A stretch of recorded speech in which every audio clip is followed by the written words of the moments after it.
সকালের কিছু কিছু বদ অভ্যাস আপনার স্ট্রোকের কারণ হতে পারে। এই সমস্যাগুলো এড়িয়ে চললে আপনার এই স্ট্রোকের সমস্যাগুলো থেকে আপনি মুক্তি পেতে পারেন। যেমন সকালে ঘুমে থেকে উঠে হঠাৎ করেই আপনি বিছানা ছেড়ে উঠবেন না। কিছুক্ষণ সময় আপনার বিছানায় শুয়ে থাকুন।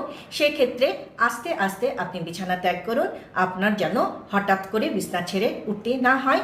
এক্ষেত্রে আপনার মানসিক চাপ বেড়ে গিয়ে বা আপনার রক্ত সঞ্চালন বেড়ে গিয়ে আপনার স্ট্রোকের কারণ হতে পারে।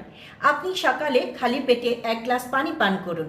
এক্ষেত্রে 1 গ্লাস পানি আপনার শরীরের জন্য খুবই উপকারী এবং আপনার শরীরের পেট ফাঁপা বা পেটের বা গ্যাস দূর করতে সাহায্য করে থাকবে।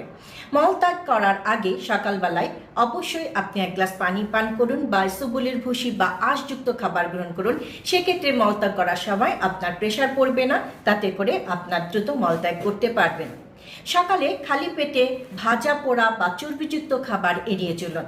আপনি অবশ্যই পুষ্টিকর স্বাস্থ্যসম্মত, যাতে আপনার সারাদিনের শক্তির কর্মশক্তি যোগাবে, এভাবে আপনি নাস্তা গ্রহণ করুন। আপনার দিনটি সুন্দর হবে।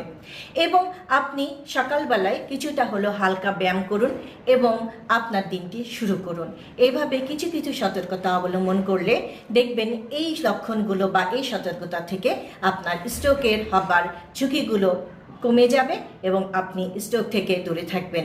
ভালো থাকুন।